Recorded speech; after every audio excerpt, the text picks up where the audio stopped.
Bienvenue sur Page à Page et merci d'être au rendez-vous pour un nouvel épisode. Dans la comédie satirique Le Malade imaginaire, Molière, maître incontesté de la farce théâtrale, dépeint avec finesse et humour les travers de la médecine de son époque. À travers les péripéties rocambolesques du personnage principal, Argan, hypocondriaque obsessionnel, Molière brosse le portrait d'une société où les médecins sont autant vénérés que redoutés, où les maladies imaginaires rivalisent avec les vraies afflictions et où le pouvoir de l'argent et de la manipulation se joue des faiblesses humaines. Cette pièce, à la fois drôle et critique, nous offre une réflexion profonde sur la condition humaine et sur les absurdités de la vie sociale du XVIIe siècle, tout en conservant une pertinence intemporelle qui continue de résonner avec le public contemporain.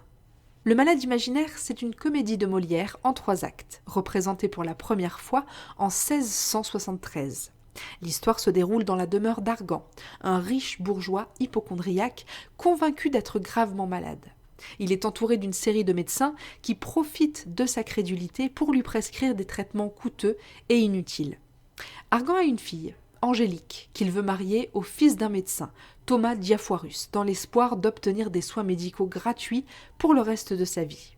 Cependant, Angélique est amoureuse de Cléante, un jeune homme sans fortune mais plein d'esprit.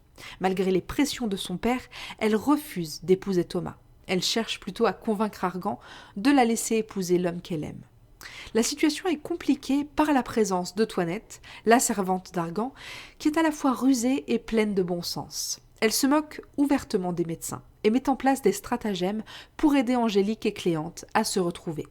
Finalement, grâce à diverses manœuvres, Angélique parvient à convaincre son père de la laisser épouser Cléante. Argan, de son côté, confronté à ses propres illusions sur la maladie et la médecine, est finalement contraint de reconnaître sa propre folie.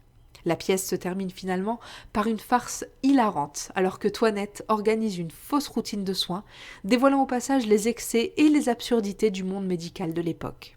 Le Malade imaginaire est une satire cinglante de la médecine et de l'hypocondrie, mais aussi une réflexion profonde sur les rapports familiaux, l'amour et la manipulation. Avec son humour incisif et ses personnages mémorables, cette pièce reste aujourd'hui encore une œuvre incontournable du théâtre français. Et c'est tout pour ce résumé court du Malade imaginaire de Molière. Merci beaucoup de l'avoir suivi. Pour aller un peu plus loin, je vous invite à découvrir notre résumé complet et détaillé de l'œuvre, toujours sur tonlivre.fr. Et si vous avez aimé ce programme, n'hésitez pas à nous laisser la meilleure note et à vous abonner pour accéder à tous nos futurs épisodes. À très vite!